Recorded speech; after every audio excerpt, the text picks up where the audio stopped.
It's about 7:32. Gonna hit the park run. Got the old trusty Pragma glycogen. I'm gonna hit the park run and see how we go. Good way to start the weekend. Park run. Google it up. Let's do it.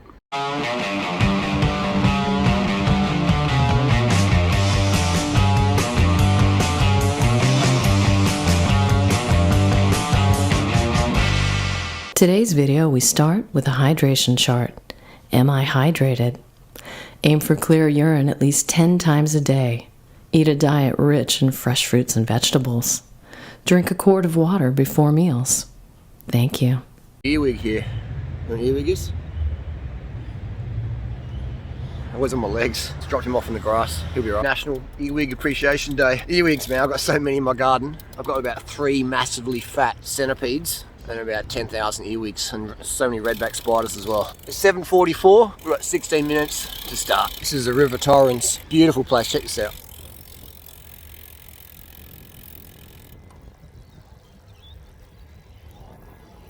Amazing place here in Adelaide, Australia. This is Park Run Torrens we're about to do. Normally get about 300 people. I'm normally first place or 5th place. Depends on how many guns turn up. And no, it's always stiff competition, it's always friendly, it's always just a good vibe. It's very, very super inclusive, man. It's like super inclusive. Cycling can be very cliquey, sociopathic, but running, for some reason, it attracts a different crowd. And I really enjoy that. As much as I love the tactics of bike racing, running racing's more pure, and the fittest person always wins on the day. What time is it? 7:48, 12 minutes to start. Can't really tell, but I'm going to fly the flag. Going about 7:55. I'm going to do a quick 5-minute jog, just get the knees warmed up, and then we're going to launch it. So they do a little pre-race briefing, let people know where the course is and stuff like that. It's basically out and back. Most park runs are out and back. Some are a loop, but most are out and back. So you get to wave to people when you're coming back through. I wake up, I'm just like, bleh. It doesn't matter how you feel. You know, you wake up in the morning, you feel like you look rough, you look like you've been, you know, bashed in your sleep, whatever. It doesn't matter. Get up, get going, and you always feel better after movement. You know, I always feel better after movement. I had no caffeine this morning, no stims, just wake up. Had some water, then had some water with sugar and a banana, and so my stomach's really light. Got water on the bike, I smashed it after the park run. So it doesn't matter how you feel when you wake up. If you wake up, I never wake up, you know, oh my God, I'm gonna do a PR today. Like that doesn't happen. I wake up and I'm like, all right, I've just been asleep for 6 hours, 2 hours, 12 hours, and your body takes time to adjust. Just so get up, start moving, and start winding it up. But don't base your day on how you feel in the morning. You know, that's what people do. They wake up and they feel, oh, I feel tired and groggy, and they they just smash in some stimulants. It's just like, go on, be more nurturing to your body. Use stims if you want, but don't use them every day. You know, give your body that. That's a huge thing of longevity. I'm 42, that's why I'm still really fit. It's because I don't abuse my body with the stims, all right? So just, if you love your coffee, then just have it in moderation, like less. Less is better. And that works strong as well. I don't use stims for something, you know, sort of important, like if I was going to do a PR or something, but I'm not in PR fitness at the moment, so there's no point in me doing any stims. All right, enough yapping, let's get to the start line. That's done, dusted. As you can see, there's some good runners out there. Got 2nd place.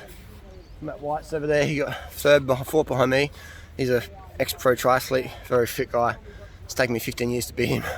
And the 1st place runner, I forget his name, he's about 19 or 20, putting in about 60-70k a week, and he really ran strong today. So I've ran about 20 kilometers in the last 2 months, so cycling fitness definitely helps. And just running with appreciation, like I was hurting today, but I was just running with appreciation. If you run with expectation, oh, I should be going faster, this shouldn't hurt so much. If you run with expectation, you run slower. If you run with appreciation, like, wow, these shoes are great, this weather's really good, just focus on the positives, you're good to go. That's what I mean, you don't need stims. Like, I'm totally natty right now, and it's just like buzzing off that, just thrashing yourself in Saturday morning. Now I'm gonna have to smash some water, smash some sugar, go get some blueberries, start the day. So it's about 5Ks from my door to park run. Riding the bike home, good cool down, and yeah, get some water in, get the sugar, get the recovery going. That's what it's about. I could go to some blueberries right now. Saw a lot of people running this morning with jumpers and stuff wrapped around their waist, or running in slow shoes. If I had to run with a jumper around my waist or in slow shoes, I wouldn't be that motivated. So run in as little as clothing as possible. That's definitely a huge thing. Otherwise, you're gonna be, it's not gonna be as fun. It's not gonna be as pleasurable. It hurts enough. Running hurts enough, whatever pace you're running at. Why make it even harder for yourself? Don't have a plastic bag, so what I'm gonna do, stuff them down my jersey, give myself a blueberry gut. So we say plastic, mate. There's enough plastic in the packaging.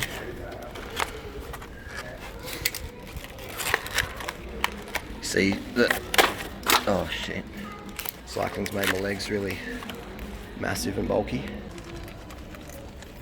Get my blueberries, tip them into a cup, fill it full of water, give it a bit of a rinse out, tip the water in the garden.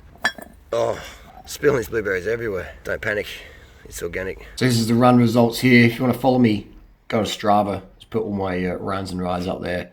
So this is the course there, Park Run Torrens. So you can see I didn't pace it too well. 309, and on the way back, 346. So there's a little bit of a downhill at the start, a little bit of a climb at the end, but I could have paced it a lot better. But happy with that. It's all good. Band of appreciation. So 17:30. If I probably could have done a 17:20 or 17:15 if I paced a bit better. That's all right. Getting it done. There you go. Park Run Torrens. Beautiful place for it. It's here. How much I've ran the last 4 weeks. I've run 5k a week. I averaged 21 minutes a week for the last 4 weeks. There's some PRs, and if you look here, I've ran 323 Ks so far this year. So do the maths. It's October. What's the October? 12th of October. So I mean, most elite runners do that in like a week or 2 weeks. Most would. That's what I've done the whole year. So that's where the nutrition's very important. How about cycling? I'm gonna do a big Ks, aren't I? Let's have a look at the cycling, and we can see here I've ridden 54 Ks a week. Most of that's just shopping riding. So I've only done 5,500 Ks this year. Not much at all, is it? Nutrition is everything. You can't out-train a bad diet. A big tip for the running for the 5K. What's that little pussies over there? We've got the big tip is footwear. Yeah, this is huge. A huge cheat that I've had success with is I wear a hard shoe often during the week. This is an Ultra Solstice, and then for race day I use a soft shoe. And so maybe often I wear these as well. It depends on how I'm feeling. But lately, this last week I've been wearing these shoes. Just a bit harder, makes your feet a little bit stronger. But then for racing, having that full cushion, wearing a hard shoe all week, walking around, riding my bike around town, having these Nikes are so expensive they even talk to you. Hello, next percent. And they're really good. So shoes are a huge one. Shoes are a huge bonus. If you want to run faster, get a pair of these Nike Next Percent. There's nothing like it out there. The closest would be a Nike 4%. But I would say the Next Percent are definitely a better runner. I think we're going to see the world record get broken today. Good drugs, good shoes, good carbs, any carbs, enough carbs, and you're good to go. So obviously my viewers aren't really taking EPO. They're not doing any blood doping like the big guns have to do to win. But if you're looking for free speed, you got to get a pair of these, all right? Everybody should have some Nike Next Percent. This is like, if you're looking for free speed, boom. So we covered the shoes. Singlet, run in a singlet. Don't run in a t-shirt. Don't run in a jacket. Don't put your jacket around your waist. Oh, you can do that if you want, but it's not enjoyable. I mean, why suffer? Why be hotter than you need to be? The peak running temperatures are 7 to 10 degrees Celsius, between 7 and 10. Over that, it's too hot for running, really. It's too hot. So, obviously today was like 12 degrees, 15 degrees maybe.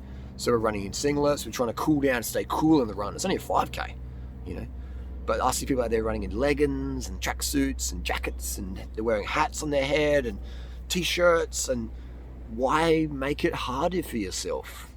Why? It's as hard enough as it is. If I say it again, why make life harder? It's like the same with emotions. Like, why stress out when you're running? Oh my God, what? Like, why? It's hard enough as it is. Why emotionally make it harder with negative thoughts or expectations or whatever? Just have appreciation, just push it, just zen out, just meditate, have awareness without thought. That's the emotional side. Physically, why make it harder by wearing a hard shoe versus a soft, fast shoe? Why make it harder physically?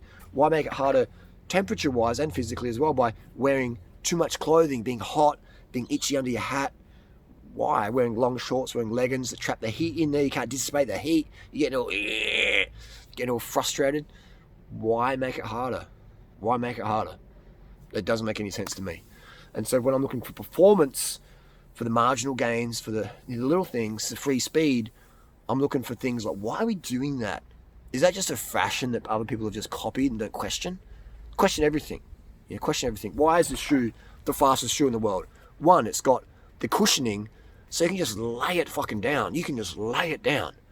It's got a carbon plate in there, so even though you get the cushioning effect, you got the spring off, so you got the energy transfer, and it's 220 grams in a size 11 US. So it's just fantastic, you know.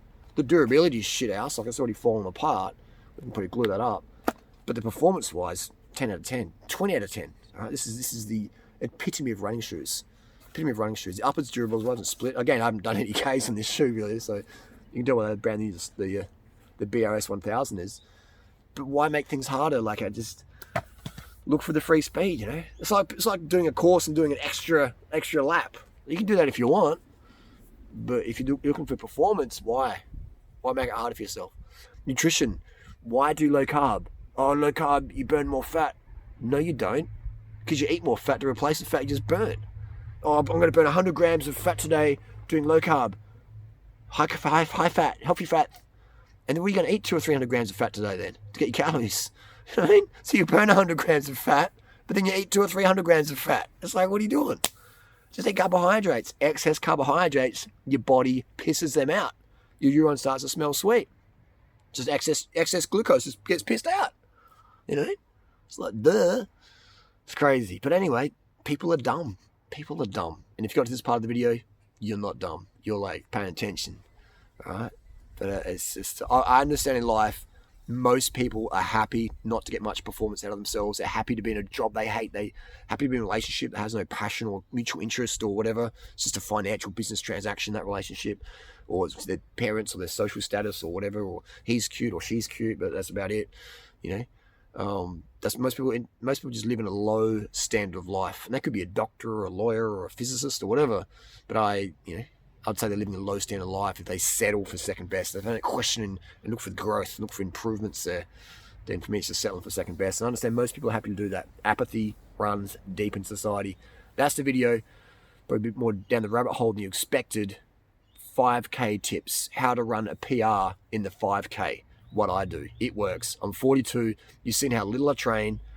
This vegan thing fucking works. I've been doing a vegan experiment for the last 18 years. And I'll continue. Maybe one day I'll eat a Big Mac, a veggie Big Mac.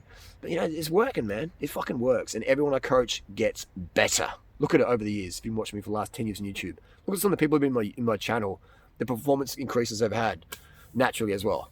It's pretty impressive. This shit works. It's just human physiology, human biology. It makes sense. It's pragmatic. Carb the fuck up. Why make life harder, emotionally or physically? Ask yourself that question. Why am I making this so hard? What's my option? I can have frustration or I can have fascination. I can have irritation or inspiration. Any given moment, the choice is yours. Carbs, carb the fuck up, motherfuckers. Carb the fuck up. Corn, rice, potatoes, yams, bananas, mangoes, dates, plantains, melons, blueberries, blackberries, mulberries. Get them motherfucking carbohydrates in. Go vegan, motherfuckers. Carb the fuck up, the fuck up, the fuck up, the fuck up.